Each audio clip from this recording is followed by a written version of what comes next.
It is absolutely necessary that we work to secure the economic opportunity for women in providing stable and family-friendly workplaces for those who are at the lowest income level that we know.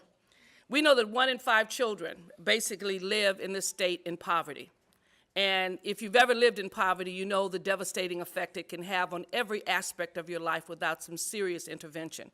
Having been raised in the projects of Los Angeles, I know just how difficult it is to imagine beyond the world in which you live when you live in poverty. And there's a lot of great things that can happen for you if you have the right kind of intervention, whether it's in our schools, in our communities, our churches, when it makes a difference, when it really bridges the gap of where you are and where you need to go. Single parents, usually women, are more likely to live in low-income families and have low income for their children. What is worse is that those jobs are often what we call involuntary part-time jobs. And that has become a term that we're using today because we're finding more and more of our women and our citizens working part-time jobs. Not just one job, but sometimes 2 and 3 jobs to make a difference in their life. I was meeting the other day with one of my judges in the community who deals with juvenile justice. And her greatest challenge was that we have a lot of women now working 2 and 3 part-time jobs, which makes it very difficult to help their children, to get their children to school on time, to provide any kind of transportation for them to do. And so we can imagine just how difficult it is when you have these challenges.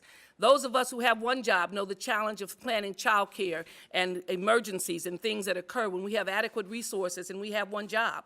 You can only imagine what it's like when you have 2 and 3 jobs, that you have to manage that. Now imagine, in addition to that, not knowing exactly when you're going to work on those jobs.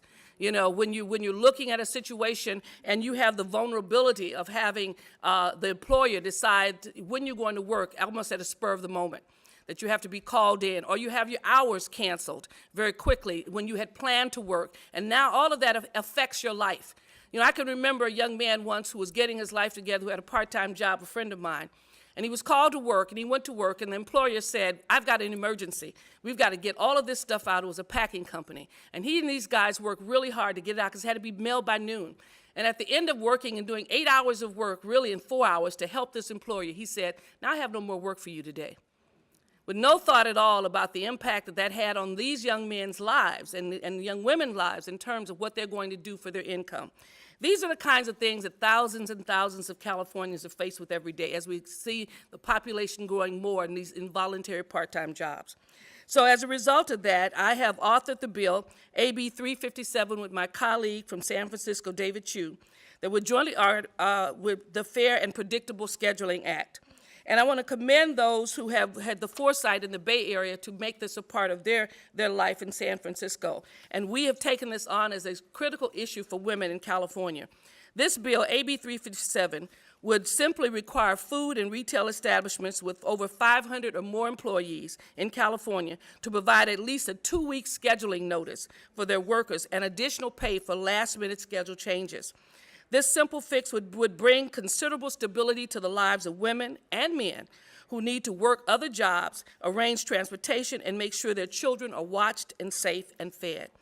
It would also allow unpaid time off without penalty for school dealings with legitimate issues outside of the workplace, including things like doctor's appointments and meetings with teachers and other jobs that they have to go to. It provides a predictable scheduling it is a simple and fair and common business sense, especially reducing the expense to employers overall. It's really interesting that normally I don't celebrate certain large, big retailers, but it's interesting that Walmart has found out that it is extremely important to retain good employees, to have somewhat of a predictable scheduling, so that now their policy is they have to give 2-week schedules and notice for employees to talk about stability and basically in predictability in the lives of their employees. We want to make that a standard and not something unusual in California in order to secure the future of our children and our families and to strengthen this state.